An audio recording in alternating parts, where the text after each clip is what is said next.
Very good evening to everybody. This is Prashant Jadhav, business head from Consistent Engineering Consultant, welcoming you all. I thank all the guest speakers who have come and spent their valuable time and tried to be with us today. Thank you all. I thank all the viewers from across the country that have overwhelming response for us. I'm thankful to all of you for being with us. This is a webinar which is conducted in Bombay today, which is the second webinar. Before we start the actual discussion, I want to thank CPI Industry, the publishers of Climate Control Middle East magazine, for their support as media partner. We also thank the brand and concept partners, Destillio from Pune, who also helped us to conduct these series of three webinars. I'm using the word three webinars because the first one was conducted on 31st of August in Dubai for the GCC countries on the same subject. The second one is being conducted right now, which is going live right now. And third one is scheduled on 22nd of September to get the synergy effect of both these webinars to collect the best of the learnings of both the webinars. Now with this, I would like to go ahead with the introduction session because we have to utilize the time in a very judicious way. So I would like to introduce the first speaker, Dr. G.R. Narasimha Rao. Dr. Rao, can you come on the screen, please? Very good evening to you, sir. Thank you very much for joining us. So I would like to introduce Dr. Rao. Yeah, good evening, sir. Dr. Rao has been a director of Industrial Energy Efficiency Division of ARI, the Research and the Energy and Research Institute of Bangalore. He has done a doctorate in energy systems. He has engineered, designed, monitored, implemented many projects of renewable energy in Asian continent, in African continent, in European continent, and also in South American continent. He also leads the list of auditors in Bureau of Energy Efficiency, and Dr. Rao is also as a 2 patents registered. Thank you, Mr. Rao, for with us. Thank you, Dr. Vikas, for being with us. The second distinguished speaker we have is Mr. Samir Sinha. Samir ji, can you come on the line, please? Welcome to the show, Samir ji. Good evening. Thank you. Samir ji has been a founder, member, and managing director of a renowned Savvy Group of Ahmedabad. The Savvy Group has constructed projects worth 1,500 crores in residential and commercial sectors to the tune of 3 million square feet of the area. They also have developed a 900 acres of golf club township with the clubhouse. Mr. Sinha is a very avid pursuer of sustainability. He ensures that his every project has an element of sustainability. He not only believes in sustainability, he has a firm conviction that sustainability implementation brings win-win benefit to all the stakeholders of the project team. Thank you, Mr. Sinha, for being with us and taking out your time. Thank you, my pleasure. Thank you very much, sir. I introduce you the third guest speaker, architect Nandini Sampath. Nandini, can you come on the screen, please? Thank you very much, Nandini. Good afternoon to you. Yeah, I would like to introduce Nandini with a very specific theme statement, which is very fond of. She very fondly cautions us. She tells us we all of us should be feeling proud to be an Indian, to be born Indian, because we have been blessed with the rich heritage of architecture and the arts and culture. And if you peep into our age-old, century-old culture, it is proof enough of the sustainability being given by our ancestors. She is a strong believer on latching on her own tradition and showing to the world what sustainability is. Nandini has multifaceted qualifications. She has a political science knowledge. She is also a law graduate before she started practicing professional architecture in Bombay. And she has one more positive quality. She has been educating all the strata of the society with her lectures, magazines, TED Talks. She has been jury on many panels, and all such good work done by Nandini has been rightly awarded to her in the form of a award recipient of Asian Award, which goes to the top 50 young visionary architects of India. So thank you very much for being with us, Nandini, and we look forward to hear from you in the course of this session. The fourth of the speaker we have is Rishikesh Polatkar. Rishikesh, can you come on the line, please? Rishikesh is there? Thank you, Rishikesh. Good evening to you. How are you? Yeah, I would like to introduce you with a nice theme statement. If a person has a passion for something, and if he converts that passion into profession, then he's on already a path of the success to educate people. Why I said so? Because Rishikesh is an architect by qualification, is a base level qualification, but he had a passion for environment. Rishikesh has done a master's in environmental planning from Center of Environmental Planning, Ahmedabad. He has been practicing as environmental consultant come expert for last 21 years in many segments of the society and market segments. He has handled the forts, he has handled the highways, he has handled the coastal areas, he has handled the residential complexes, he has handled the industrial sector, chemical sector, and even the automobile sector. And actually, as a part of his portfolio, has dealt with a lot of central government and state government agencies and authorities. So he's completely well versed with MOE guidelines also. One thing which all of us will feel proud of Rishikesh is that Rishikesh is on the World Bank panel as environmental expert. Thank you, Rishikesh, for being with us. And the last of the speaker with us is Mr. Padmanabh Iyer. Padmanabh, can you come on the screen, please? Padmanabh, good afternoon to you. Yeah, Padmanabh joins us from GBCI. He is heading the Western region headquarters as a market head of GBCI. Padmanabh is an electrical engineer by profession, by qualification, and he has done an MBA in energy and environmental management from Symbiosis. Padmanabh has been practicing his green building consultancy and solar consultancy for more than a decade, and now he's with GBCI. We have requested Padmanabh to join us specifically because we want to learn from him what are the latest initiatives being driven by GBCI to push for the concept of sustainability. So thank you all guest speakers for coming over here. I will once again welcome you. Before I move to Mr. Sagar Kulkarni, our managing director, who has joined us from Dubai live. Good evening, Mr. Kulkarni. One of the sentences I would like to talk about Mr. Kulkarni in a quick introduction. Mr. Kulkarni lives his passion of sustainability day in and day out, which is very evident from his qualifications. He is a lead AP certified professional. He is a well AP certified professional. He is a Cinema PQP professional. He is also a certified energy auditor and manager. So with this forum full of such intellectual professionals around us, I think we can begin the show. But I will give a little brief outline about the show, how it will go on. The program will begin with giving you a brief preamble session about this broad subject of sustainability and the theme of the subject, which is narrowed down towards the urban construction. It will be followed by interactive session of questions and explanations and education from our expert speakers to develop the subject as we move along. In the end of the session, we'll take up certain question answer sessions already put up by the participants. Some questions are started coming already, you can notice that. And we will try to answer the relevant questions in the available time. Because of paucity of time, we are not going to give justice to all the questions, but we'll answer the questions surely by mail. So with this briefing, I will request Mr. Sagar to take over from me. Thank you very much for bearing with me. Good afternoon all. First of all, thanks to all panelists for taking out the time and joining the webinar, and all the audience who have joined to be part of the Sustainable Future series. Thank you for taking out your time. I'll just begin. Awareness is a bridge between the reaction and the conscious choices. When awareness enlightens the mind, the things get transformed.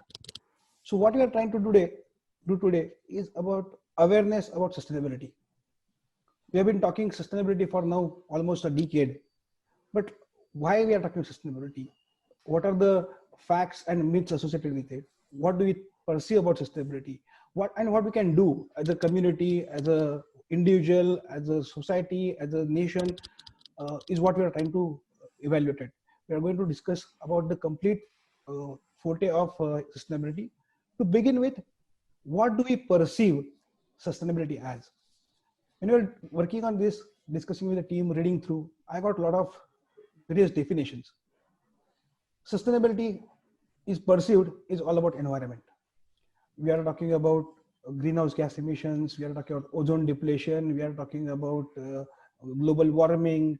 So it's all about environment. Second thought comes into picture with in a lot of people, it's about green building. We are talking again reduction of water, reduction of energy, waste management, resources. So it's all synonym of green building. It's about recycling, reduce, reuse, recycle, and that's sustainability. One more myth or one more perception is it's too expensive.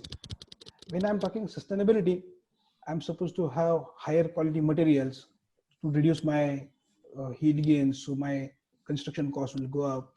We are talking about new gadgets, controllers, where I have to reduce my AC bills. So when I'm doing that, the cost becomes high. Next, it is expected that standard of living will come down when I adopt sustainability. When I'm having sensors in a lobby which will switch off the lighting when there is no occupancy. So probably when I walk out of the lift, I may face a dark corridor. In office areas, the temperature are set at 24 degrees centigrade, and in unoccupied mode, it's 27 degrees centigrade. So there is a little bit of compromise in terms of comfort I'm supposed to do. Next is all about technology and digitization. Adopting new controls, sensors, Internet of Things, VMS, SCADA. It's all about technology and digitization. So sustainability is something to do with all digitization. One more different school of thought, it's all about population. For millions of years, the human have been staying on the earth and there was no issue. In last 2 centuries, because of increased population and industrialization, we have screwed the environmental balance. And today, the whole problem what you're facing is more or less outcome of a population. One more aspect, when we talk about the sustainability, predominantly it talks about resource management. And it's a duty of a government to ensure that resources are made available to the citizens. So sustainability, when we talk about, it has to do with government and not me. This is what normally we see as a perception of sustainability. But what does United Nations at a whole body, when there are 190 countries sat together and they were evaluating, what was their understanding about sustainability? What did they mean? Sustainability is not only about environment. It's not only about the economic housing or economy. It encompasses 3 basic pillars. One is social, second is environmental, and third is economic. So merging of this thing and golden mean is sustainable. To hit balance is always a challenge. And what we are trying to do is to establish that balance between the society, environment, and the economics. In 2015, United Nations has established the 17th goal for sustainable development. And there are 190 countries who have signed that accord. From there, they are trying to pursue in various departments, in their policies, in their targets. It's getting established. All 190 countries have prioritized their goals and the targets. There are 17 sustainable goals, which has been broken into 169 targets. It starts with no poverty, zero hunger, health being. It also talks about construction sector. So these 17 goals, how are pertaining to the construction sector and energy is what is today's discussion topic for us. When we talk about the construction sector and energy, these are 5 sustainable development goals are predominantly linked with that. SDG number 6, clean water and sanitation. SDG 7, affordable and clean energy. SDG 11, sustainable cities and communities. SDG 12, responsible consumption and production. And SDG 13, climate action. Let me tell you, India has adopted all 17 SDGs, but our score is much better in SDG 12 and SDG 13. Enough action has been taken by government and responses from all allied industries to support SDG 12 and 13. It's not that we are not doing better in other SDGs, but in SDG 12 and 13, the score has been much better. The policies have been drafted by various government departments and agencies, and the notifications has been published to achieve the goals. So as far as SDG 6 is concerned, by 2030, government is planning to give safe and affordable drinking water for all the citizens of India, and minimum 55 liters per person is what has been targeted in all rural areas. Renewable energy, which is one of the key aspects, and India is growing with much faster pace for renewable energy. we are talking about 150 gigawatt of renewable energy by 2030. About the smart cities, India has already planned 100 smart and sustainable cities all across the India. When we talk about the SDG 12, we are talking about the green building development, the responsible consumption and production. So energy resources, the water resources, they are getting in a better shape day by day with the new developments. So the green buildings or certified LEED buildings or green ratings, that development year on year is increasing by 15.7%. About climate actions, India has already taken the decisions to remove the ozone depletion gases, which is CFCs, and trying to work out on phasing of the gases with GWP, which is global warming potential. Last, in Paris, in COP21, it was agreed that we would like to restrict the temperature, earth temperature increase to 2 degrees centigrade with pre-industrial area. We are trying to, instead of 2 degrees, it's 1.5 degree. When we are doing that, we are supposed to limit our greenhouse gas emissions and reduce 7.6% annually. One of the key greenhouse gas emission when we talk about is the CO2. So whatever we talk about the global warming along with greenhouse gases, apart from the steam and the water vapor and the methane, the CO2 comes into picture. How is that? During discussion we'll come to know.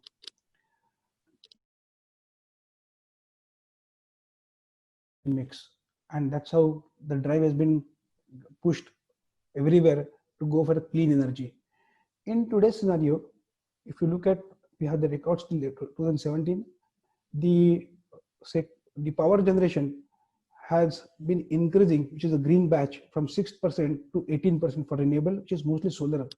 Wind is very less, while hydro has reduced from 26% to 14%. That is because of the scarcity of water. But as on date, 32% we are talking about is renewable energy sources. And India has taken the target where we are talking about increasing this from 50 gigawatt to 275 gigawatt by 2027. And the SDG goals talks about 450 gigawatt by 2030. When we do this, everybody has to play a role in that. It's not going to happen overnight. Governments are taking actions from their side. It has to get percolated into the new developments of the existing development. Architect has to play a role. So there are two levels of actions: at a government level of implementation through national programs, and second is how can we make our new buildings and new developments in a better shape, which will demand less energy.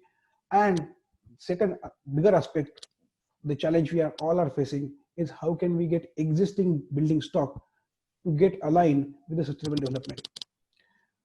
With that, I will request Mr. Jadhav to open a topic and take the discussions further.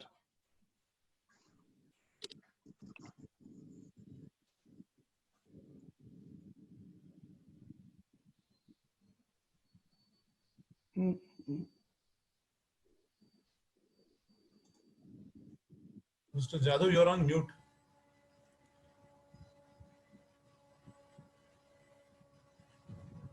I'm sorry for that.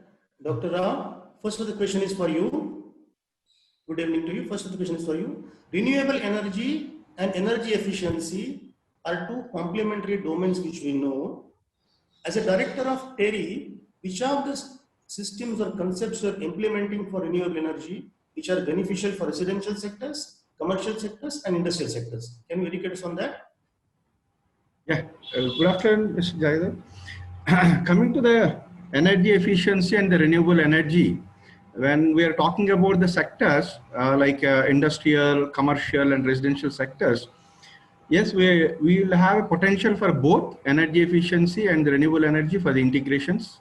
Based on our studies, what we are doing the consultations for both these activities, we feel there is a good scope of energy efficiency which is coming from the industries like medium and small scale industries, the savings, energy saving potentials which are coming close to 15 to 20% kind of a range. when we're talking about the large industries, which is like a cement sector, steel sector, and petrochemicals, even refineries, where there is a saving potential to the tune of 2 to 3%, is very comfortable with the medium and moderate investments kind of. But when we are talking about the both energy efficiency and the renewable energy, see, energy efficiency, you can say it is a low cost investment options where you can get a returns within a 3 to 5 years itself for a savings of 10-12% kind of, based on the type and the aging of the equipments and how it is kind of. It is not necessary that the most modern plant industry which you are established 3 years back, where you cannot expect energy savings of 10% kind of. There could be potential, but there is a lot of integrations of the equipments, best technologies. It is going on in actual real conditions kind of. When we are talking about the renewable energy, industrial sector, once the energy efficiency has been implemented, there is a good scope for integration of the renewable energy in two ways.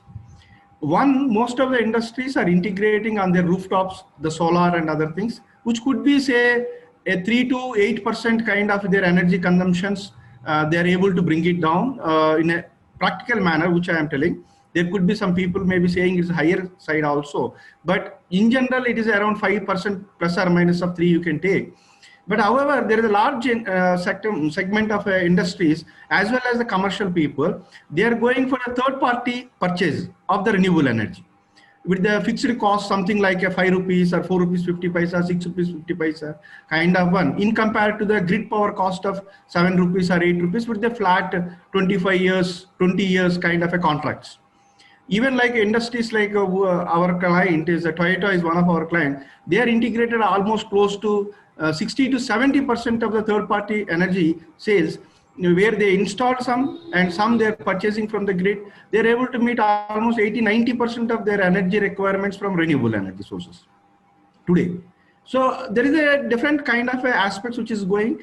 And commercial segment also, you can say there is a lot of retrofit activities for the old buildings are going on.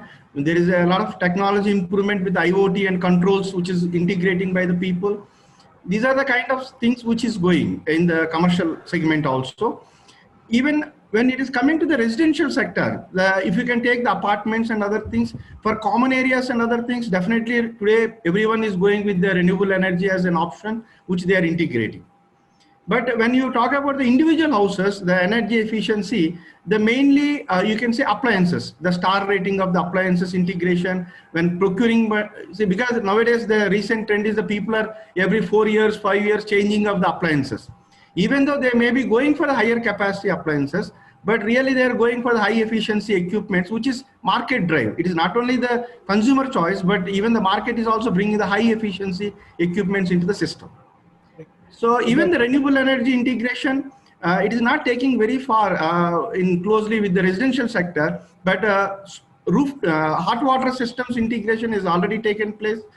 Even some of the rooftop integrations are coming up in a slow manner, kind of one. That is what my first impressions I can say for energy efficiency and the renewable energy segment. With that, I believe I will request Mr. Samir,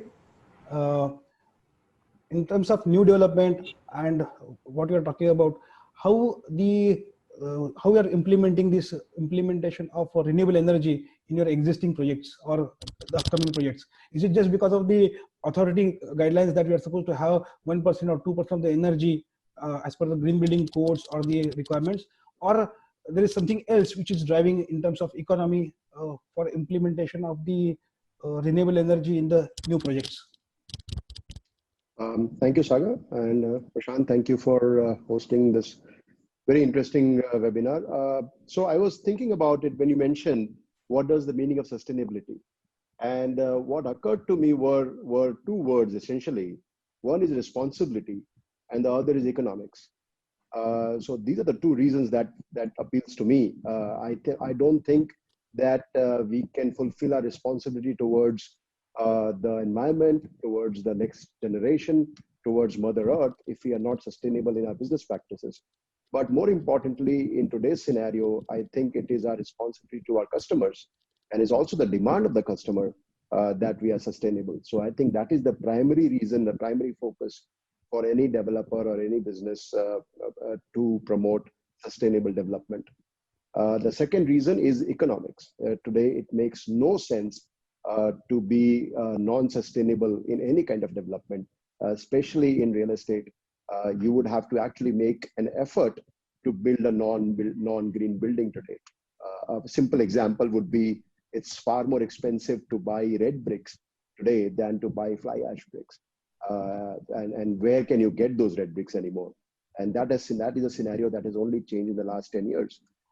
So I would have to be really, quote unquote, make a real genuine effort to build something which is non-sustainable, non-green today. So it's a no-brainer pretty much.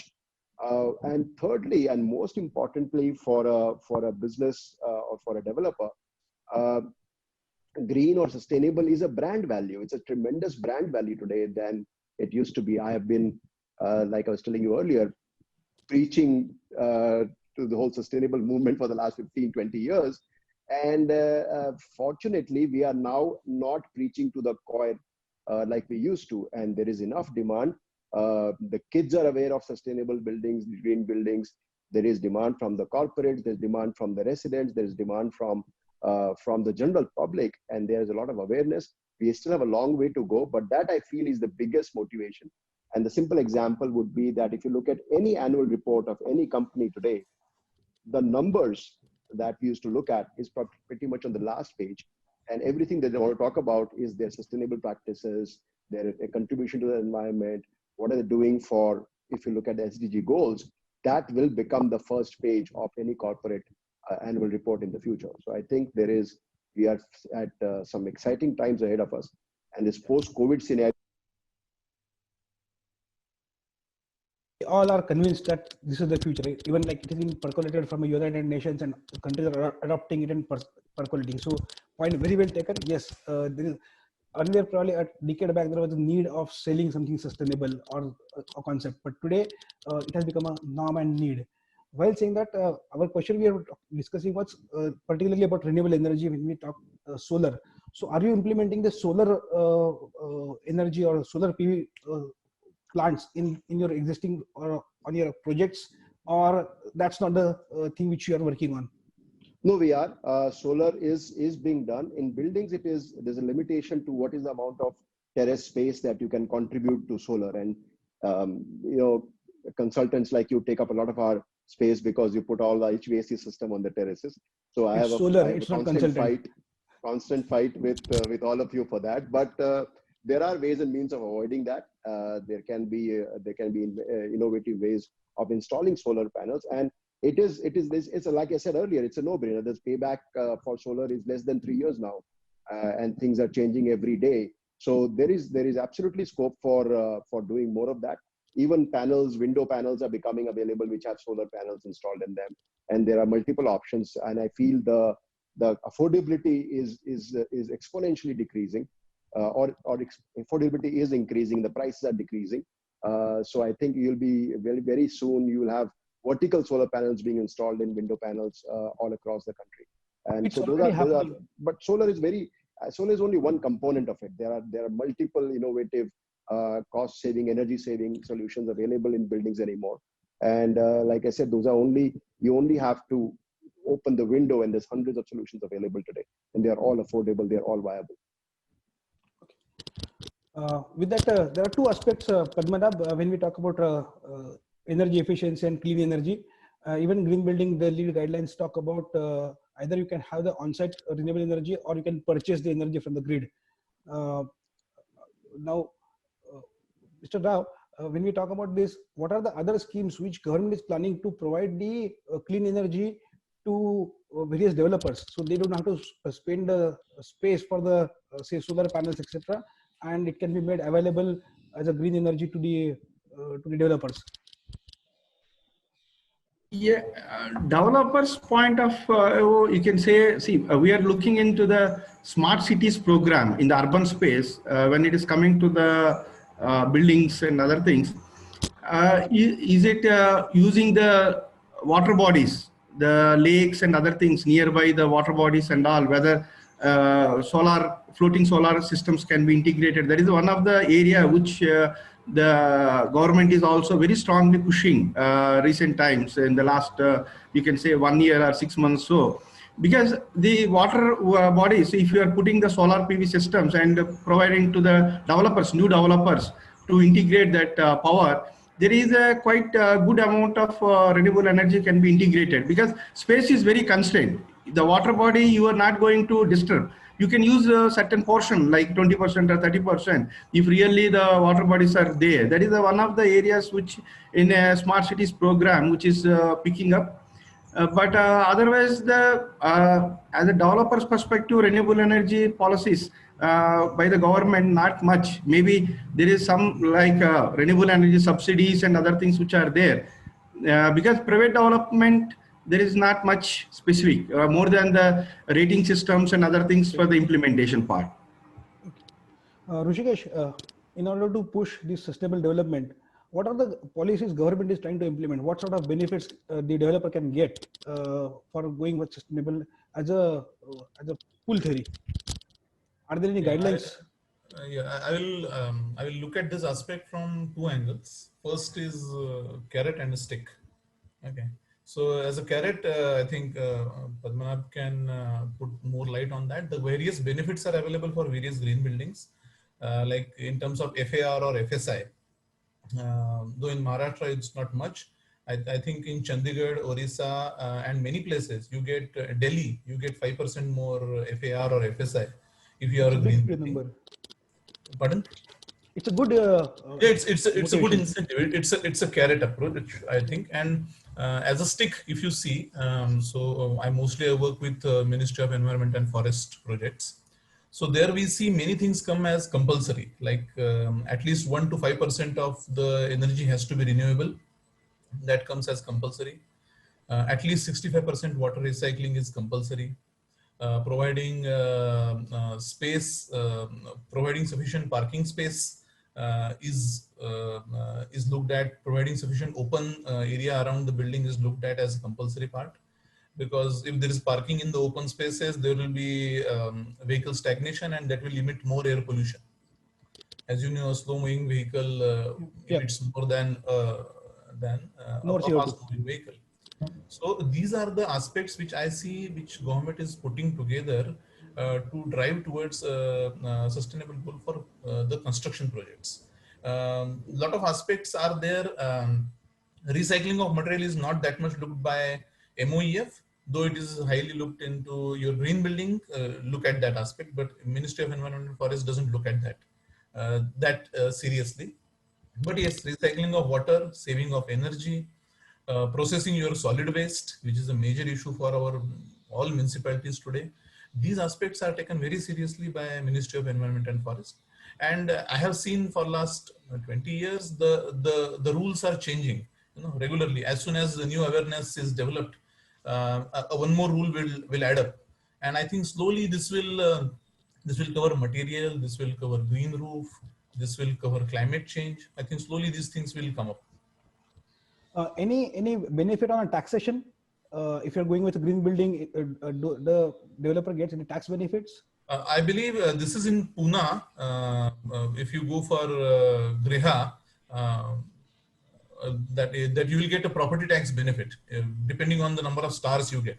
I'm not aware of other cities, but I'm sure it was available in PCMC area, specifically near Pune. PCMC, it was available that if you get 1 star, then 10% saving in property tax, and if you get 5 star, up to 50% saving in property tax. Samir, but I'm not aware of other cities. Pardon? I'm asking there are different incentives being given across the country. There are multiple states giving as from up to 5% higher FSI to subsidy in property taxes. But I have a slightly different point to make, Sagar. I don't think. If you really actually want to be sustainable, should you be motivating developers to build more? You should be motivated to build less if you really want to be sustainable.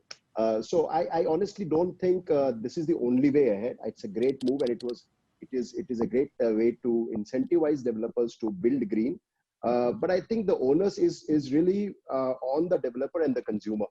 And I feel the government, though it is doing a great job, and I think it is probably far more progressive than developers have been in terms of, even if you follow just the EIA, the environmental impact assessment for every project, you are pretty much building a gold certified green building. So Yes, I think the government has done a great job. Now the onus is on us to really take the sustainability agenda forward. And like I said before, it is the demand which will drive it. And for a developer, it makes all economic sense. The one example that I keep giving is that when we send out the utility bills for our commercial buildings, technically speaking, we say you're saving at least 7 to 8 rupees a square feet just in your HVAC cost per month. I mean, what more motivation do you need which amounts to like 20% of the rental? So what more motivation do you really need if you want to sell green? So I don't think it is the government's job only to push the green agenda. We have to do our bit. Correct. So now from government perspective, we have discussed. Thank you all. I thank you, Rishikesh. Thank you, Samir. Thank you, Doctor, for educating us. I come to Nandini. Nandini, your favorite topic we want to educate us. What role does vernacular architecture play in the country towards urban sustainable development? Can you educate us on that? So good evening, everyone. Thank you, Sagar and Prashant, and everyone for having us here today. When it comes to sustainability for us as architects, there's a certain responsibility for us to understand and look at our history, where we are now, and of course the future. And when we look at the incredible history we have in India, we are blessed with incredible amount of vernacular architecture that is so different, spanning from the north, south, east, and west. And there is much to be learned from there when it comes to techniques, when it comes to sustainability, materials, arts and crafts. It's a very lifestyle. We try and apply it today. We can't just adopt those methodologies. It has to be studied and it has to be adapted innovatively. So as architects, that's where our skill, we hope, will come in. And how do we take the client's vision and still use those practices from our, vernacular and imbibe them in a way to apply and build for 2020 today, where we are now, 2021. So as far as practices go for us, it's diverse across all the things I think we've discussed today, whether it's water, whether it's renewable, whether it's material, whether it's using local craftsmen, local materials. It's all those aspects imbibed into one. And whether we build across urban, town or rural, we can really use those same principles across all of those methodologies. So it's something that we continue to learn from. But yes, it's not something you can just copy paste. It has to be customized and thought about, studied and applied. When we talk about any new project, Rishikesh, one question we want to get to know about information. What are the environmental parameters to be addressed by MOU which are mandated for the people to apply with? Okay. First of all, building construction projects only come to MOEF attention if they are crossing 20,000 square meter built up. Built up defined as everything that is covered. They are not just FAR, FSI or FAR area. Once you are in, then first and foremost thing is looked at is whether you are using your parking efficiently or not. The parking efficiency is taken a look at. The energy efficiency is checked. Though not the way green building checks it, but they ensure that at least you get 1% to 5% of your energy from solar. Then your generation of solid waste is definitely checked, and whether you are treating all the biodegradable waste within the campus. That is an essential part of it. Fourth thing, which is most important, is water balance. Generally it gives a problem to developers who are developing beyond city limits. But the very critical aspect is how the water is coming in and how it is going out. Whether it is coming in through a sustainable source, you can't dig a borewell and say that I'm taking water from a project, because the borewell has to have sustainable water supply throughout the year. So either we have to prove that or we have to take water from a surface water body. And how the water is going out. Tomorrow, if the housing society decides not to use the sewage treatment plant for any other purpose, then what will go out will be septic, and so that will cause a health hazard. So it's very essential to understand how the water is being treated and how it is taken out. Once you look at these aspects, then traffic is also considered as one of the polluters, because as I said earlier, if you have slow moving traffic, then it will cause air pollution. Noise pollution is, though it is looked at, but it's a cursory subject unless and until there are serious issues. Noise is not seriously looked at. But we have a one interesting case in Pune, when a residential owner complained against the developer because the developer did inform that there was a discotheque and that was causing a noise pollution. So slowly people are taking the route of environment to address their other issues, that I can say. So these are the major aspects which are looked at when you go through the channel of Ministry of Environment and Forest for clearing your project. Sometimes the project background is also considered, whether you are developing on a brown field or a green field. That is also considered, but not a very prominent aspect. I will say water, energy, solid waste are the most important aspects. So when we talk about sustainable development, Rishikesh and Nandini, it starts with the planning itself, planning of the city or the plots, allocation of plots. Being into the northern hemisphere, we would like to avoid any exposure of glass, etc., on a south side. So your plots should be in such a way that the exposure to the sun movement is minimal. So it starts with the town planning itself, how we are having the plots. Second thing, when it comes to a new project, Nandini, how do you start? Where we can start looking into how we can develop a project where we have the natural element. When we talk about the lighting, we have 10,000 lux which is available outside, and inside in our office complex we use a light. So when you have ample light available, how can we design in the commercial projects predominantly where we can get the enough light inside the space without using the electricity? How those aspects are tackled? So to first answer your question about light, I believe in India, we have some of the most beautiful light that there is around the world.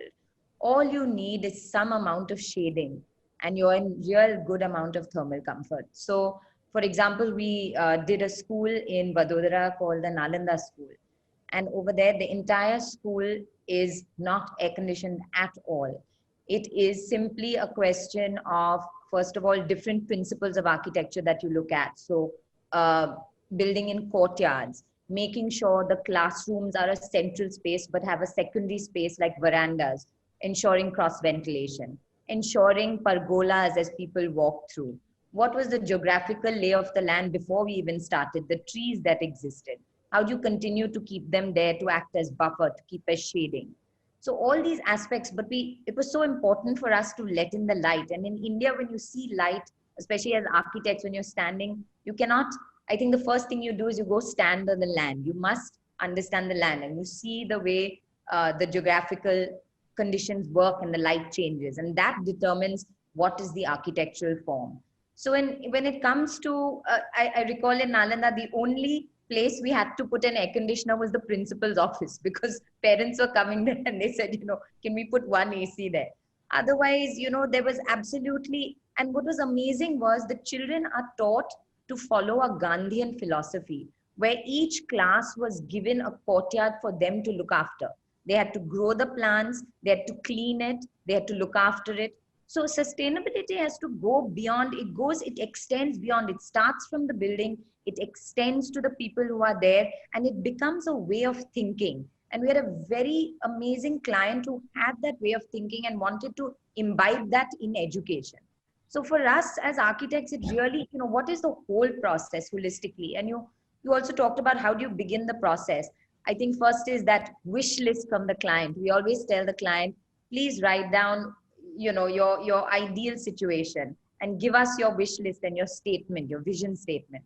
And then we take that vision statement and as mentioned, is it a green field? Is it a brown field? What kind of land are you looking at?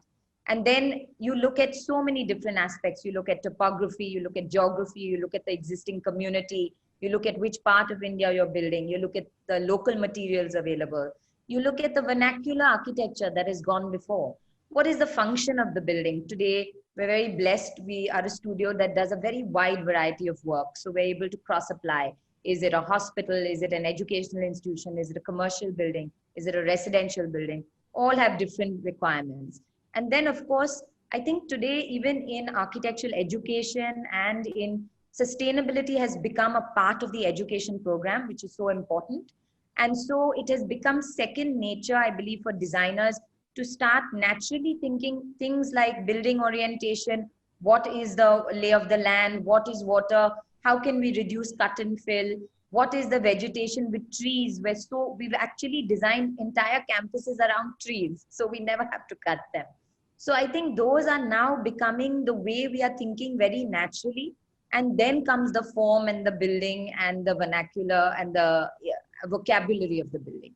So the process is really, I think, streamlined, and it has become second nature now to have, as Mr. Sinha said, you know, it's foolish if you don't adopt these. These are now part of our thinking and our working. So are we saying I'd like that to add something here. May I Yeah, add Rishikesh. something? Yeah, in continuation what Nandini madam has just said, that what changes I have seen in buildings, like up till now, when we were doing the environmental clearances, we used to have a lot of fight with the architect to fit in the STP at a naturally ventilated location. STP was not getting naturally ventilation. Then a place for treating the organic waste. Earlier it was not thought of. A place to keep your e-waste. E-waste rules are there. E-waste says that you have to store the e-waste on the site for some time, and you have to store it for some time to become so that it becomes economical for the vendor to come with a truck and take it away. You can't call it for one TV or one fridge. So e-waste storage room is now being provided.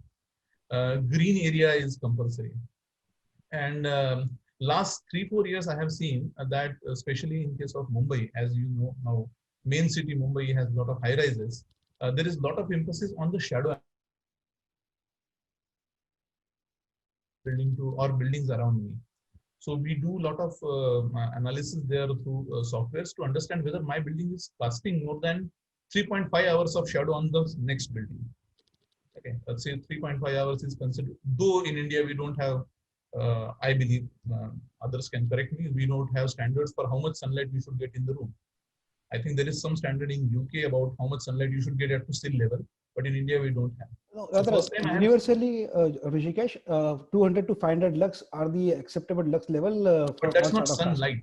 But that's not sun rays, should I say? Sun rays, ambient light, yes, but not sunlight directly, direct sunlight. Okay. So now these. So I have seen how the systems are slowly changing to adopt the situation. Like in Mumbai, there is a high-rise situation. Slowly, Delhi also. I think Delhi also has a committee where high-rise buildings are restricting how much floor plate they can have. Okay, again, to the point of view of casting less shadow or building a huge wall in the middle of the city, which will stop wind and shadow. So now wind analysis and shadow analysis are becoming an important aspect to look at the buildings.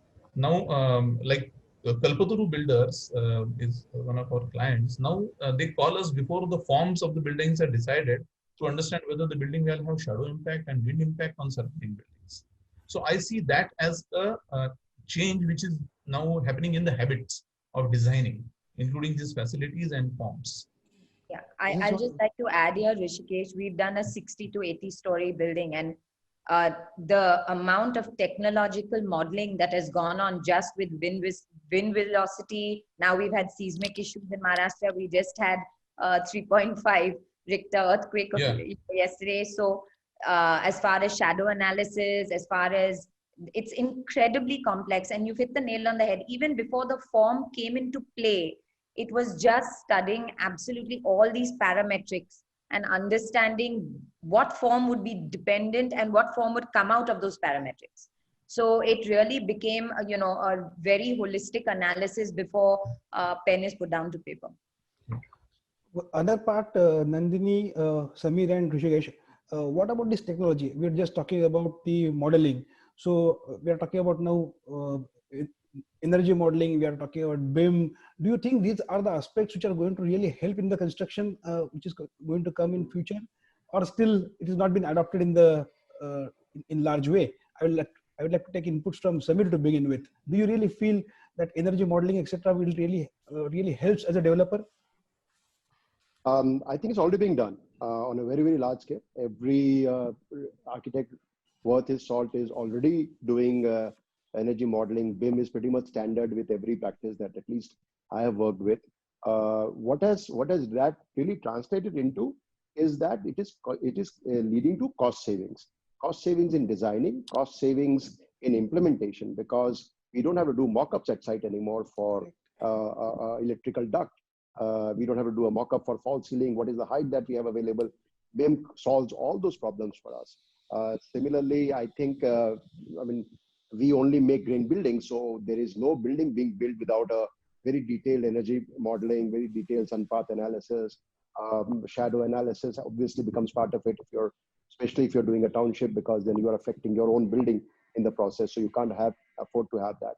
So I don't think these are buzzwords anymore. I think every respectable practice in the country is already implementing this, and I think has made life much easier for developers also.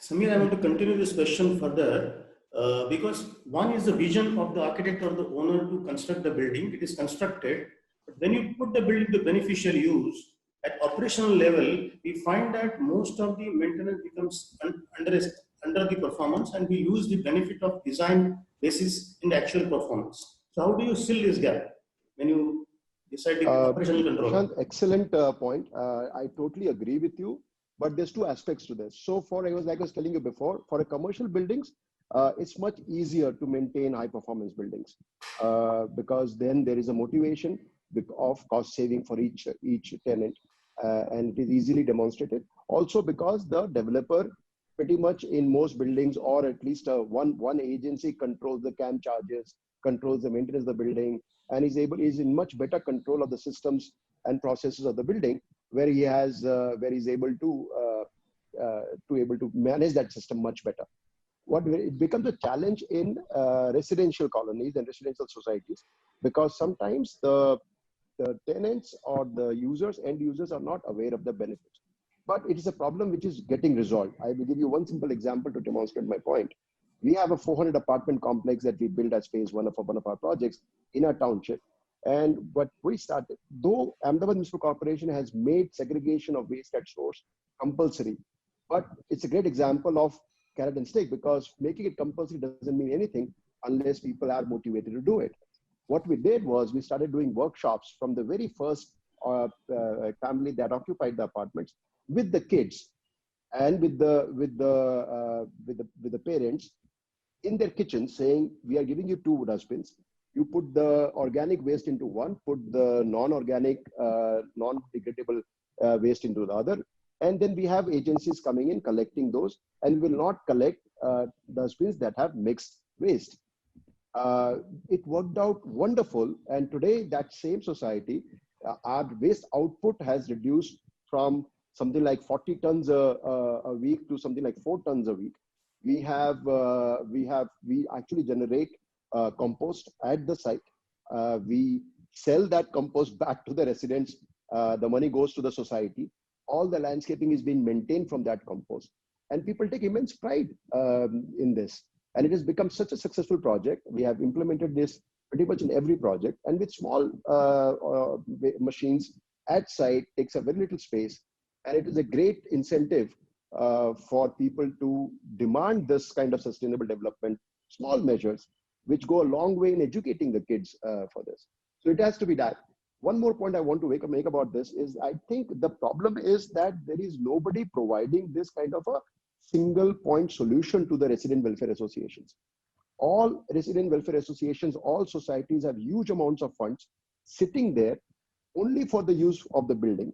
But if there was somebody who came into them and said, okay, we will make your existing building green and run it for 10 years, demonstrate to you that there is savings in it, and then you pay us for this.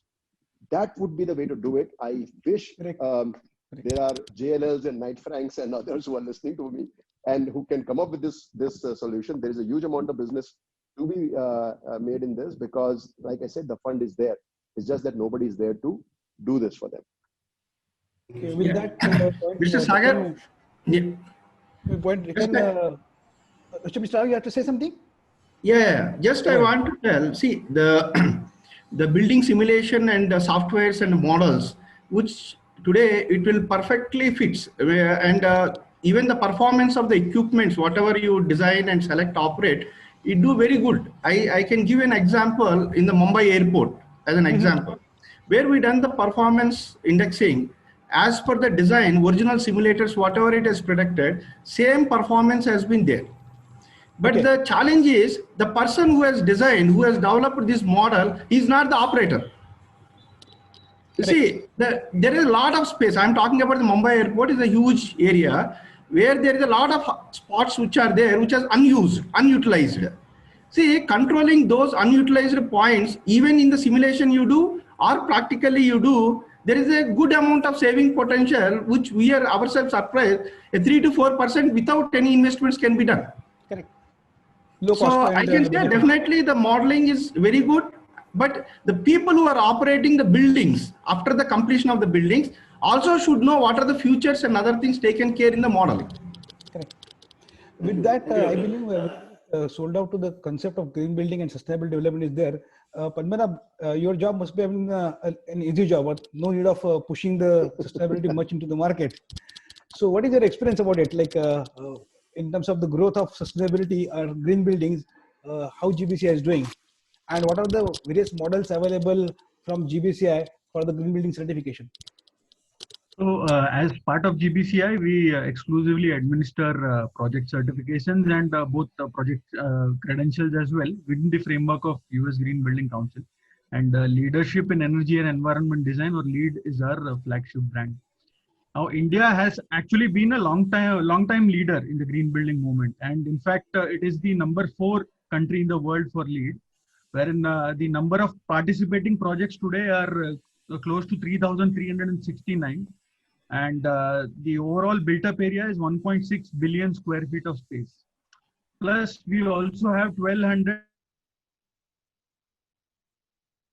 participating projects across India. And over the last 20 years, LEED has also evolved to become one of the international standards for design, construction, and operations for high-performance structures. Though our strategy is to maintain the global standards overall, but we also look at thinking locally, because unless and until at a local level, organizations and standards are not benchmarked, the rating system will not stay relevant to the market. So what we've done is we've developed certain alternate compliance paths. So wherever projects find it difficult to, kind of attempt a particular credit or attempt certain particular ideas, so these alternate compliance paths play an important role. And in fact, in our latest version of LEED, that is V4.1, what we've tried to do is we've made it more flexible and performance-based. And we've tried to achieve some measurable results by introducing concepts like your building life cycle assessment, and then also extending the green building concept to the supply chain, wherein EPDs, your environment product declarations, etc., are requested from the vendors. So overall, the entire supply chain gets educated. So today, as said, if you see outside the US, India still is the third largest market, but awareness among key stakeholders is still quite important, especially getting all the stakeholders on a single platform. So that is where integrated approach plays a very important role, and that is an integral part of our rating system as well. Yeah, the whole purpose is like that to have that awareness, and the whole chain has to work in the same fashion. But Padmanabh, what I wanted to ask you was predominantly when it is pursued green building, it is like we have to have the sustainable sites, we have to have water efficiency, we have to have energy efficiency. So these are all holistic 5-6 criteria with which we are supposed to move with the prerequisites and then the credit, and based on that we get the certification. But Right. do you have any other platforms where we can talk specific certifications? So I believe there are some specific programs GBCI has developed, or Yes. ratings. Yes. So there are a few other rating systems like True. So true is basically nothing but your zero waste for the zero waste rating system, where facility managers can actually track the consumption and the generation of waste that is being done on the site, and then through certain policies and guidelines they can actually define a set of goals for their own, for the particular organization, and then get a certification for in terms of zero waste. So for this zero waste, all sort of developments, we are talking about, say, commercial, residential, existing, anybody can apply on this true platform? Not residential as of now, but commercial and industrial, yes, definitely.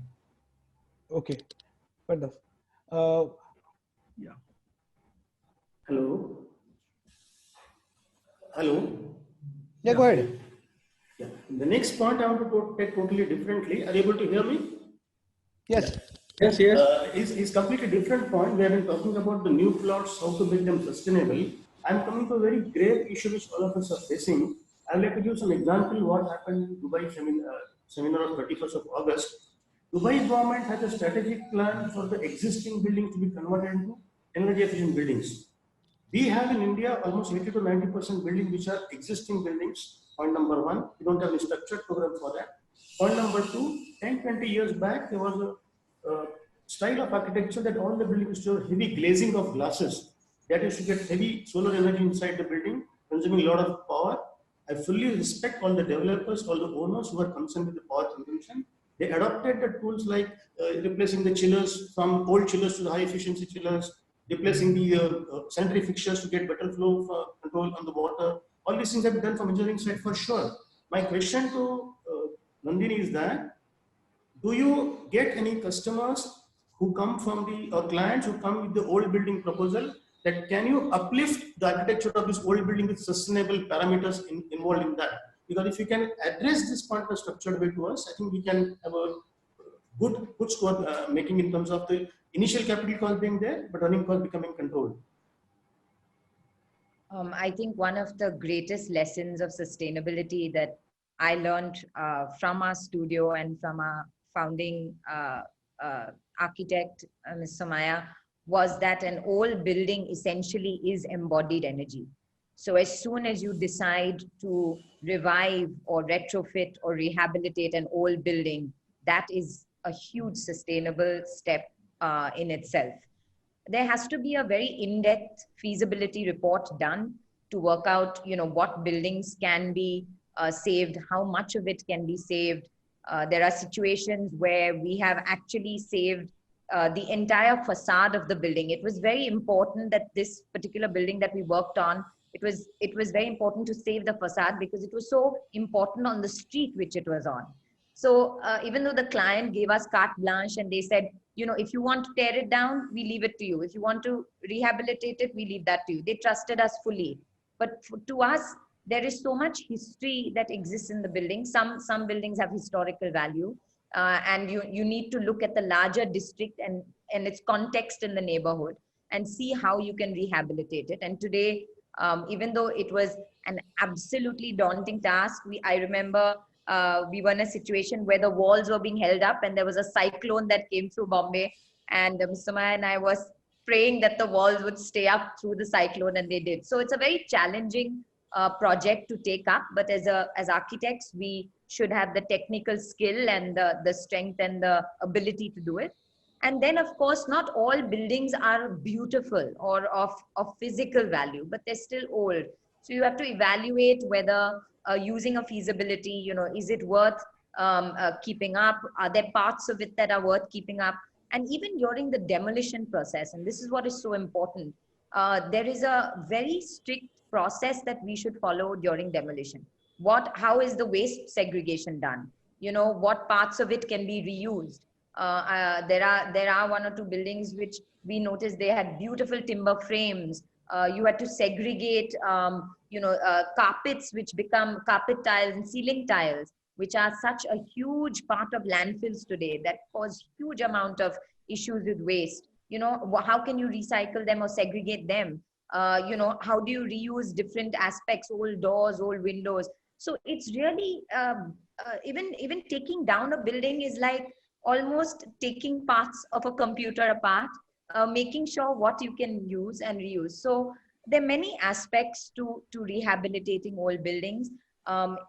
We believe that every architect should be a conservation architect. It should be a part of everybody's practice, that they should be able to look at a building and assess whether or not they can save it in some form or the other. We find clients are very inclined today. They're very open-minded to see and invest in looking after buildings and rehabilitating buildings. They're realizing the rich value that there is in old buildings, the history that's connected with them.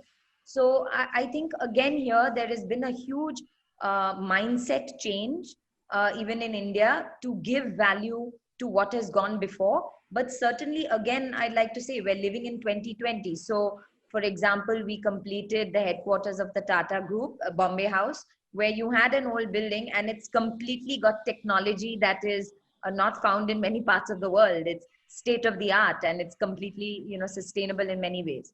So how do you amalgamate the old and new and still give a sense of identity? It is very, very possible and very important responsibility for us as architects and a community to support. So taking further, Nandini, when we are talking about the existing building, Padmanabh, I believe there is some platform of the ARC score which talks about the performance of an existing building and monitoring the performance in terms of entire energy and waste. Can you please elaborate what exactly that LEED O&M all about? So basically, we strongly believe that ultimately, every building is going to be an existing building. So unless and until there's a performance tracking, performance monitoring done for existing buildings, it's very difficult to achieve the sustainability goals. So what we have done is, for existing buildings, irrespective of whether they've already been certified by design or no, we have developed a program called as the LEED V4.1 O&M, wherein this particular certification program is powered by a digital platform called as the ARC platform. So what the ARC platform does is, it allows a user of an existing building or a facility manager to enter the real-time data for energy, water, waste, human experience, and transportation within the platform. And then there is a LEED. Then there are certain prerequisites which the existing building has to follow in terms of guidelines for the O&M practices. So a combination or the sum total of both these aspects will then award you a recertification or an O&M certification through the ARC platform. If I'm not mistaken, it also talks about benchmarking, how your building is performing in terms of energy with respect to the average performance. That is also getting established so that the developer will come to know that average is, say, when you talk about EUI, say about 200 kilowatt hour per square meter per year, and my building is performing probably at 220. So there's a gap of 20. So that I think is also available with ARC. Yeah, so there are these set of tools called as ARC Essentials. As soon as you sign up with ARC and you start entering your data, you will also get to compare your particular building with similar building prototypes in the vicinity and across the world. And that is how you will be able to figure out how much you are scoring with respect to the other buildings. So that benchmarking is also available to ARC. But how it is segregated? If I'm having building in Delhi and if I'm building somewhere in Mumbai, the climatic conditions are different and the climatic conditions energy consumption. So how the benchmarking is sorted out? So there is an algorithm behind it. Probably once you start entering the data, that will give you a better idea. But the factors that are taken care are the operations, the hours of operations of the building prototype, and the climatic conditions. Majorly, these are the. Samir, being developer of commercial properties, do you think such platforms will be useful to monitor the whole performance, and will it create a trigger for ESCO requirements? When we are talking about ESCO, there are, at least in GCC part of the world, we are talking about to get the energy to a level of acceptance, their performance contracting and energy contracting is getting sorted out. So is such thing happening in India also?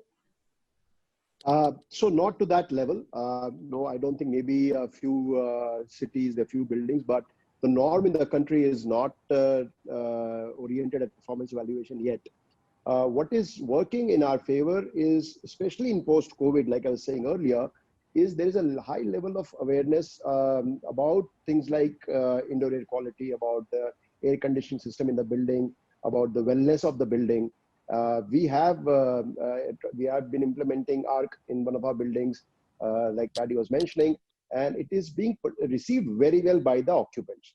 And people are very happy to see the kind of performance that their building is doing. And it's a great comparative analysis with other buildings. And the benchmark is very, very well, good. But we still are a long way away from this becoming the demand from the consumers, from the tenants. So right now it is pretty much what green buildings used to be 10 years ago. But performance evaluation, I think, performance studies is very, very important from a tenant perspective to really convey to them what is the advantage they are getting. The challenge in India still is that majority of the buildings, majority of the commercial spaces, especially in tier 2 and tier 3 cities, are still owned and not leased. And there is no motivation and there is very little control that a building operator has with individual owners. So when it becomes a little more leased model, that will become easier for us to do performance valuation in buildings. Right now, it is a little bit of a challenge. Point very well, Samir. Whenever we talk about the residential and the tenant-owned properties, it's always difficult to pursue the energy efficiency, etc., because their contribution is very minuscule, and as a developer, we have very minimal control. But in contrast, Mr. Rao, how the ESCO model, etc., is working on the commercial and the industrial sector, I believe it has a huge potential to save the energy, which consumes about, I think, 60% of the energy in India is being consumed by the commercial and industrial sector. Yeah, the ESCO performance contracting, the model, what Mr. Sinha has told, I fully agree for the residential and properties development in the commercial sector. But if you can see, as a government promotion, EESL is doing a lot of retrofitting work for the public buildings like hospitals and public buildings, where there is a replacement of the chillers and replacement programs for the lighting systems. So those kind of, with the government, it is basically the contracting between the EESL and the government, state governments, who is owners of those buildings. Those projects are very quickly taking it off. And there is a lot of tri-generation, which is the combination of heating, cooling, and the power generation. That is also has been EESL trying to promote very seriously, where there is a gas availability is available in those cities. That is really taking it off, kind of. Okay, so do we feel that in the future there will be some requirement and need of the ESCO companies to grow up? Yes, it will come. But see, if, as you were told, I am not answered your question earlier. For the industrial sector, large industries, it is not an ESCO model which is running, but as a total operational contract. Like Siemens and other people, they are taking up the entire plant operations itself. And they are trying to operate the entire plant operations, including the manpower, energy, and resources, all those aspects. So those kind of contracts are coming it up. But when you talk about the commercial and residential area, more than the ESCO, I think renting up of the equipment for a period of time, that is from the supplier's point of view, that is also coming up in India in a very strong, stronger end. Thank you, Doctor. Yeah. I have a totally different point to be tabled right now. This is for Rishikesh. It's in your field, Rishikesh. We are already a victim of linear economy before the sustainability came into picture. That is, production minus construction is equal to residue. We know that, and that is generating the waste. We are all aware that we have different types of waste. One is solid waste, one is chemical waste, which can be hazardous, one is plastic waste, one can be e-waste, one can be biomedical waste. It's a very complex topic which to be handled in terms of the technology, also in structured manner, the implementation of the same. So my question to you is that what are the policies, guidelines, and the actions taken by central government, state government, and municipal corporation bodies to control this monstrous of waste management? What is the extent of progress, and what are the issues and challenges? It's a big topic, so allow me some time to explain this. As I see that this problem basically comes from the suddenly middle class having excess income and lot of availability of materials. Earlier times, parents would say, sorry, we can't. But if you have resources, then it's very difficult to say we won't. Okay. So that's how it started. So as you see, the solid waste model was not a big problem in 70s and 80s. It was there, but it was not that big. But today is a huge monster, as you rightly said. And unfortunately, we don't have much legal instruments to fight with it. Yes, we have MSW rules by a central government, but there is a lot of lacking background data which is not there. Like if I tell you benchmarking, what we were just talking about, for construction waste, there is only one body which has done some studies in 91 or 97 by TFAC. There is only one body which gives you what amount of construction waste can be generated from a project, whether it is demolition of construction. After that, for last 20 years, we don't have any major study on that.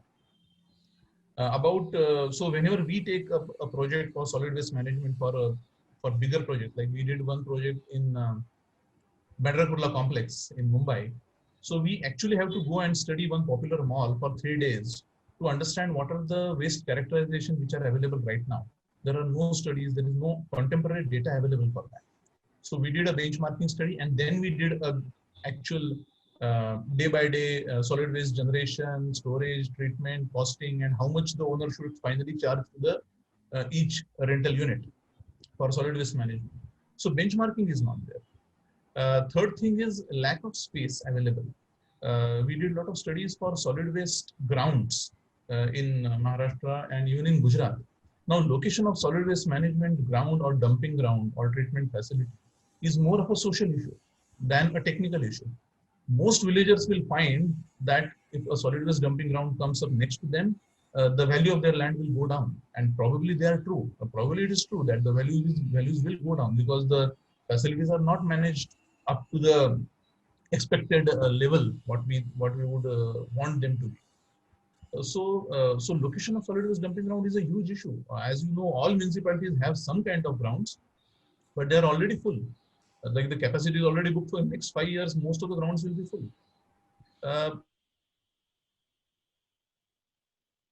Municipalities have. You can talk about Mumbai, Ahmedabad, Delhi. These municipalities have a lot of money. But we were doing city development plans, and some of the municipalities have a budget of like 1.5 CR. Now in 1.5 crore, what kind of money can you provide for solid waste management? 70% of the money goes in salaries. If you really go by the MSW rules published by government, 90% of the municipalities in India are already defaulters. You can file a case against them, but what will happen? But we don't have resources for that. We don't have that kind of area available. So as Mr. Samir said rightly, segregation of the source is the solution, but then implementation of that also depends on how people are aware about it. So I see mostly, I'm hopeful that after a few years, when this mentality of abundance has really settled in urban classes, voluntarily they might go for reducing their consumption by seeing that, okay, now we have enough, we don't have to prove it to ourselves by purchasing more and more. So that is a hopeful situation, might be. But segregation at source, yes. If you compel everybody to treat their biodegradable waste within the campus, I'm sure people will start thinking about it. How much do we really generate? I see this problem has a lot of issues: technical, legal, financial, the amount of money we can spend on that. I'm hopeful in future, as the studies will go on, as these rules will be in place, as more and more buildings will look at green building aspects, then at least this awareness will filter, because one of the requirements of green building is to giving one manual to all users, that how much, what facilities are there. So if these things really come up, I'm hopeful the situation will be better in future. Rishikesh, point well taken, but would like to always see the silver lining in the dark cloud. In last 5 years, I believe the garbage collection all over the India has increased like anything. Earlier, the pickup was only 35%. Now it has reached to 75% as a segregation and pickup. Yeah, privatization has really helped in that matter. Yeah. Even the waste treatment, which you're talking about, was only about 12%, which has gone to about 25%. So even see, it's all about treatment. The moment we start treating the waste, we don't have to go to landfill. Landfill is a problem from social perspective, from developer perspective, from environmental perspective. So the moment we start treating that waste, we are addressing the issue. And I believe there are a lot of technologies which are getting adopted and pursued. Even we are getting the energy from the waste. Samir, have you come across something of like that, like generating the methane and the gas out of the solid waste? Yes. So before I get to that point, one more point I want to add to what Rishikesh was saying was that the reason we are not, as a consumer, as an Indian, we're not worried about waste is because we don't get charged for waste. Waste is free. You can generate as much waste as you want, and there is no cost implication to that. Just like water is free pretty much in most cities, and whatever is being charged is negligible. Air pollution is free. So all of that is the reason why we don't change our behavior. And I think you made an excellent point that we have to change the way we consume and how much we consume, and that is the key to waste generation. So I don't know if there's, and again, the problem is that because it is the government that takes care of waste, we don't worry about it. It is not our responsibility. And I don't know how that will change. There are great examples. In Ahmedabad itself, Gift City is a wonderful example of how well waste is managed. We have a project we're building in Gift City, just outside of Ahmedabad in Gandhinagar. They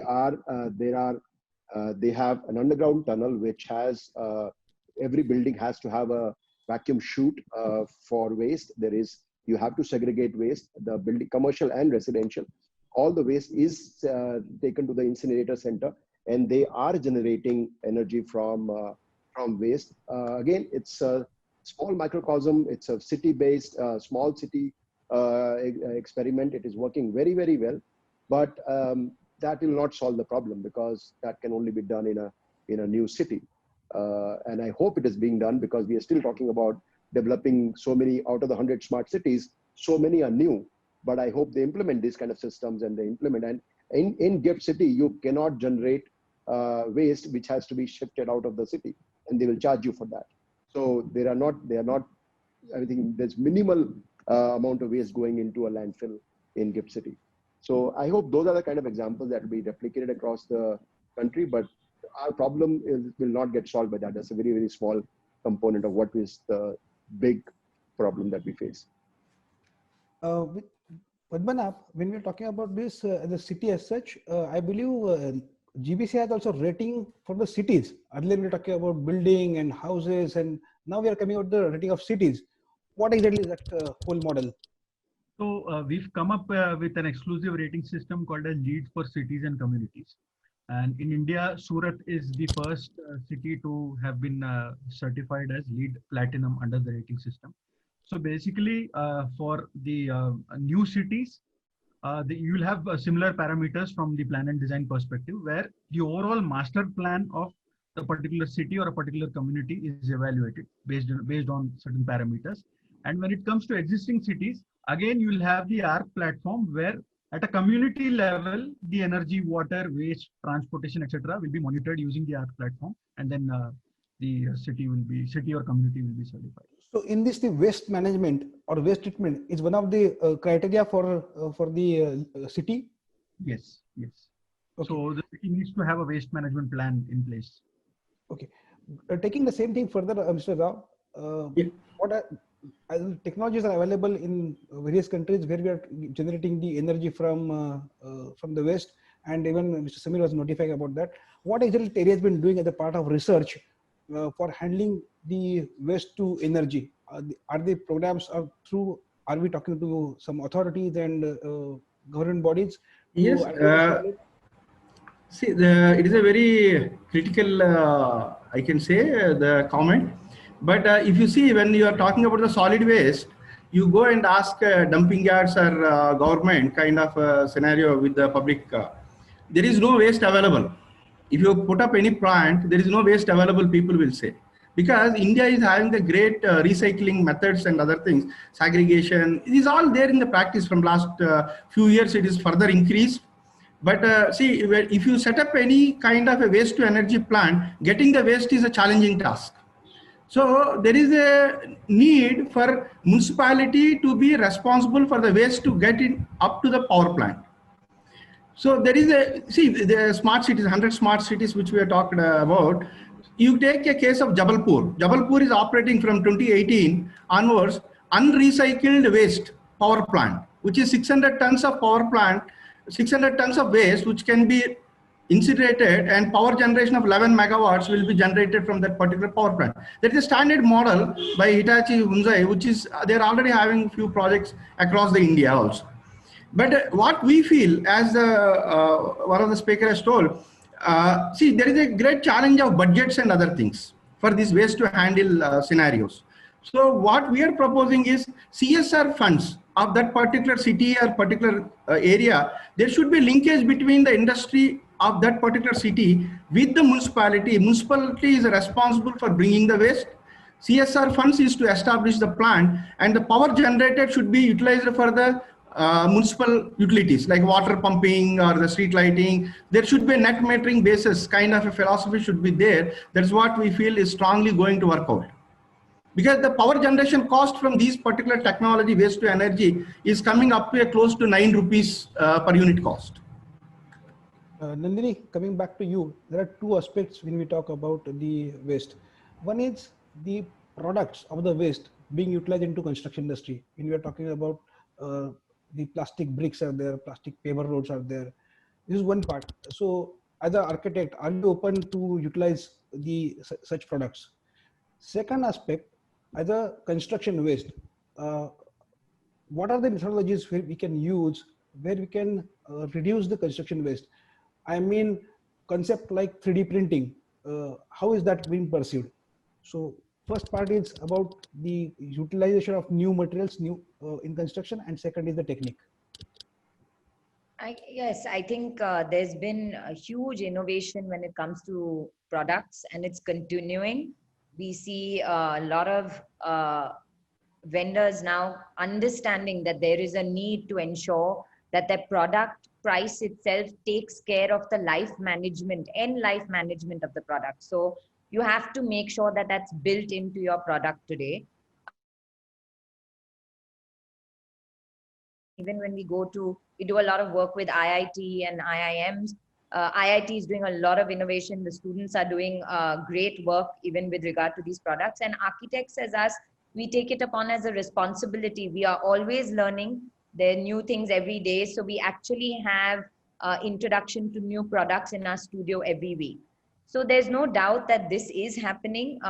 It is being introduced and it is becoming part. We also have to educate the clients. It's important to make sure this is budget friendly. What is the lifespan? What is the maintenance? So you have to create again feasibility of the products to ensure that that is happening.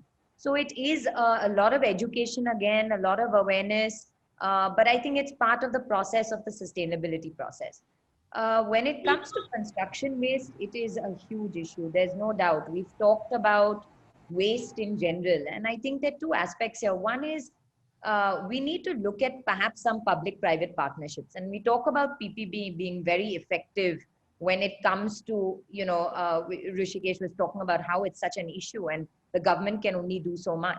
And we have to take some responsibility as a community. And I think if we are able to get some kind of partnerships evolving where there is a waste plan methodology put across, and often with cities in India, even as professionals, as architects, we offer our time pro bono in assisting any city planning that is required. I think many architects are happy to do that. So I think here again, partnerships are really important. We need to come together. We need to sit and analyze what is the percentage, who's tracking all the statistics, where is all the waste going, how is it being segregated, what products can be incinerated, what are going to landfills, our landfills are filling. So, there has to be a larger plan and perspective where all stakeholders come together and we're able to contribute our individual expertise to come up with solutions. But no doubt it is of great concern, especially where we are in Mumbai. Every day we see it, where population is going to, I think, hit 34 million by 2031. So there's much to be concerned about. So we need a road ahead. And as they said, there has to be good planning and supportive politics. Between the two, we can achieve great things. That's the same thing, Nandini, we are trying to do.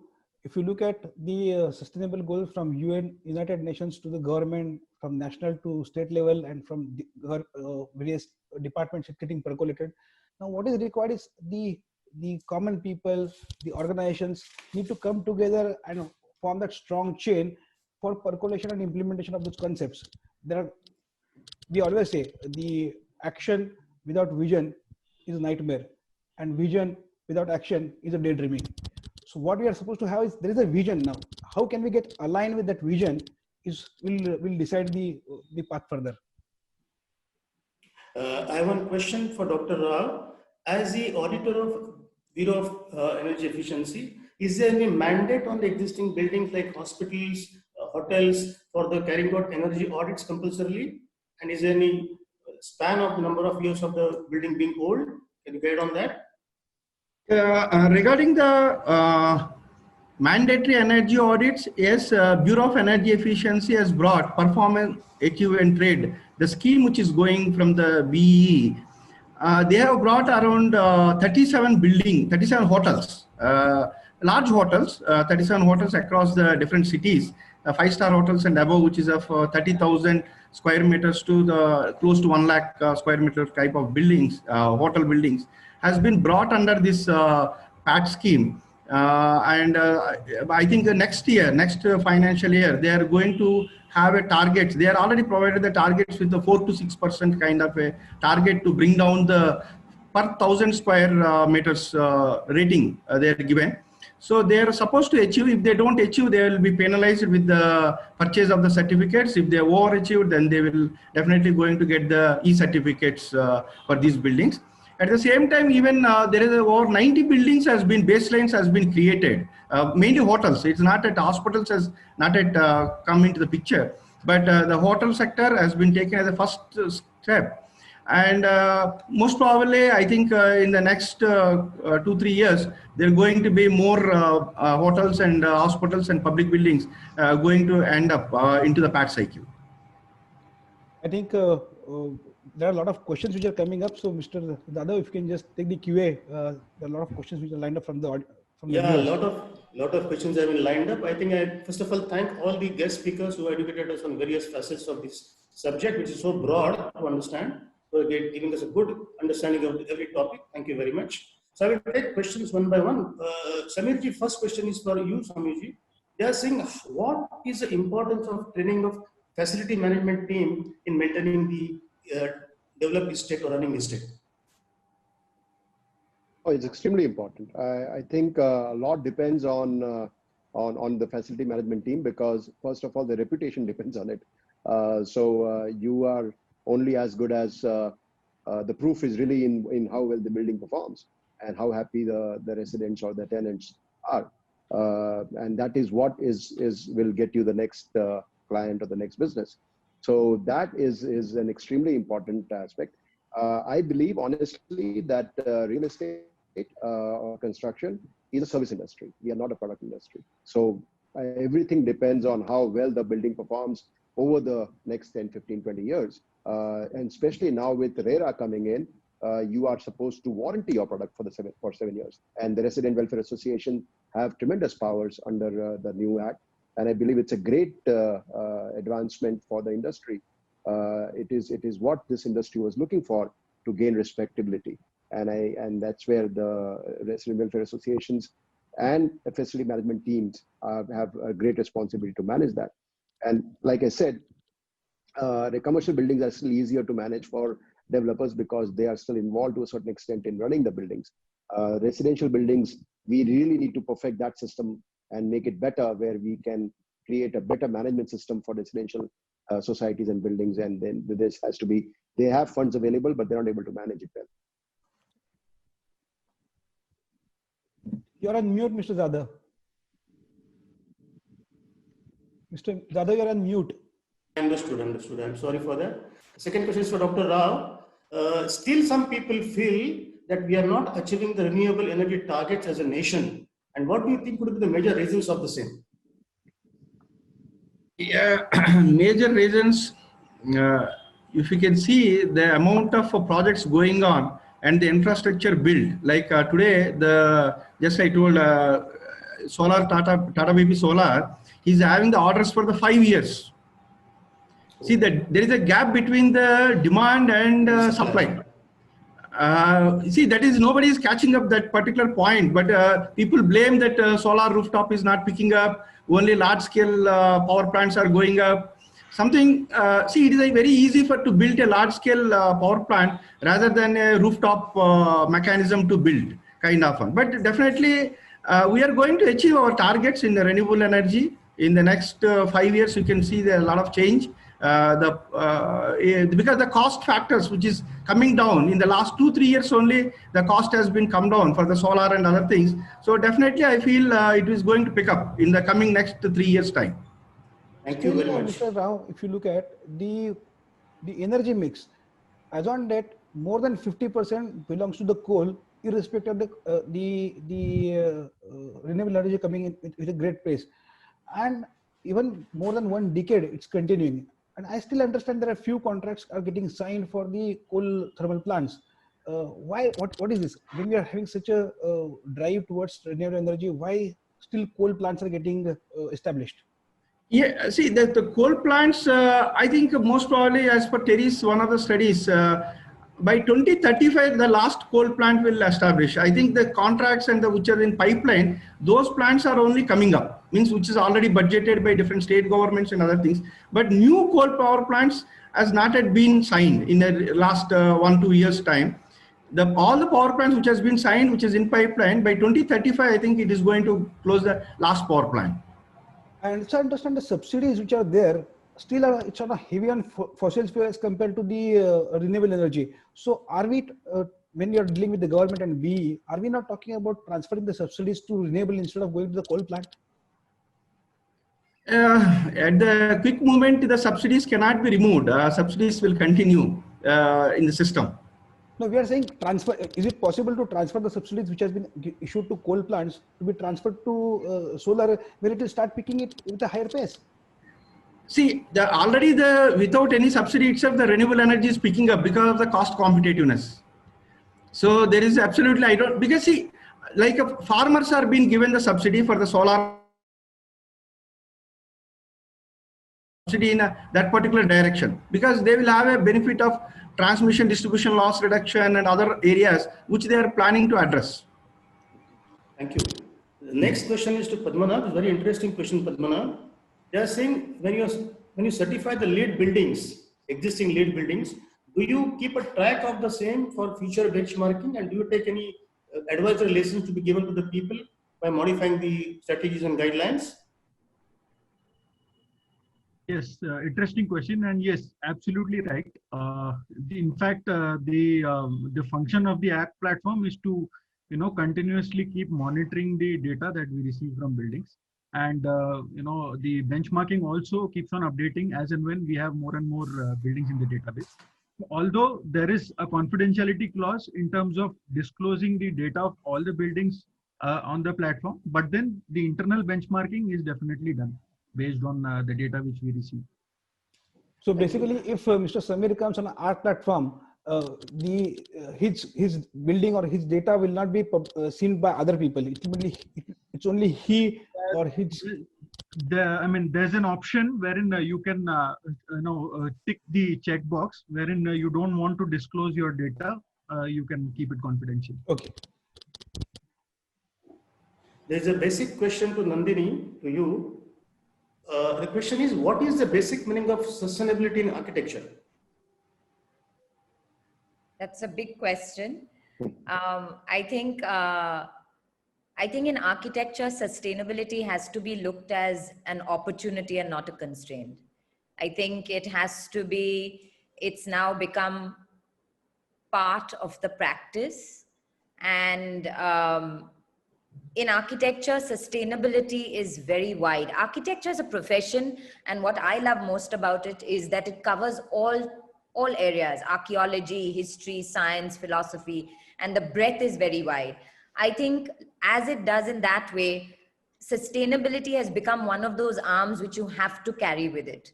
It has to be ingrained in the architectural education for students. The next generation is born in sustainability. The Greta Thunbergs of the world are in every part of the world. So we have to be prepared to answer them. And it is going to be important for us older generations to make sure that we leave behind something more responsible. So as far as architecture goes, and I think for most fields now, sustainability is running parallel the whole way through. Thank you very much. Well, a last question to Rishikesh. Rishikesh, the question here, since you're an environmental expert, the question is MOF demanding the results of the environmental data after the building completion? How do you maintain during design stage and completion stage? Okay. MOEF, when you get a permission from MOEF, it is on your predicted consumption of the building, in terms of water, solid waste, or energy. So based on those predictions and calculations, the clearance is granted. Like if I'm saying I'm recycling water, I'm going to provide a sewage treatment plant of so much capacity. So based on that, the calculation is assumed and then the clearance is granted. Once the clearance is granted, there is a separate body which comes up, that is Pollution Control Board, which grants you consent to operate. In that consent to operate, the Pollution Control Board confirms whether you have provided that kind of sewage treatment plant or not. After that, especially in building construction sector, MOEF's intervention is over. Once the building is operational, Ministry of Environment and Forest goes out of the picture. In terms of factories and industries, yes, it is still there, but still the operation goes to Pollution Control Board and not Ministry of Environment and Forest. So technically, Pollution Control Board is the agency which is looking after the maintenance part of the building, if I say, and MOEF is not. But in building construction, as soon as the building is operational, both the parties are out. Unless and until somebody files a complaint, both the parties will not be involved in it. So there is a big gap here, but that's the condition right now. Thank you all the guest speakers. I think we had a time limited for one question per speaker because there are so many questions lined up. So we think we should take a pause at this point and we'll move to the last closing session. Sagarji, all yours. Okay. First of all, I would like to thank everyone. There are so many questions lined up, but then because of the time, we are supposed to move towards the conclusion. Thank you for all the panelists who have taken their time and shared their experiences. It's all understood that sustainability is not only about the government. Everybody has to play a role in that. And what I mean by sustainability, and what we talk about from project or from a building. So I came across with a fantastic presentation from one of the architect in India, Ms. Doshi, and it was appealing. So I just thought I should share with the whole scenario. Out of a building, what we expect as a human, we expect stability, protection, utility. When you say utility, we are talking about air conditioning, we are talking about electricity, we are talking about sanitation. Once we achieve that necessity, what we need is a comfort.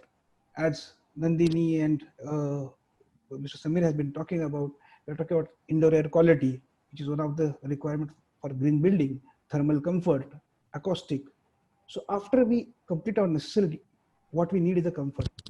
Once we achieve our comforts, what we expect is a luxury. We need a beauty, we need art, we need inspiration, we need a good technology, we need greenery, we need landscapes, and we need to have good community. So this is what a human being expects from a building. On the contrary, what does Earth expect from building? It expects zero waste. It talks about resources efficiency. When we talk about the water, we talk zero waste. We are talking about rainwater harvesting. And the solid waste, we have to have solid waste treatments. We have to have energy efficiency. We have to have carbon balance. So what we mean by sustainability is what human needs and what Earth needs, and it gets together, it's all about sustainable building.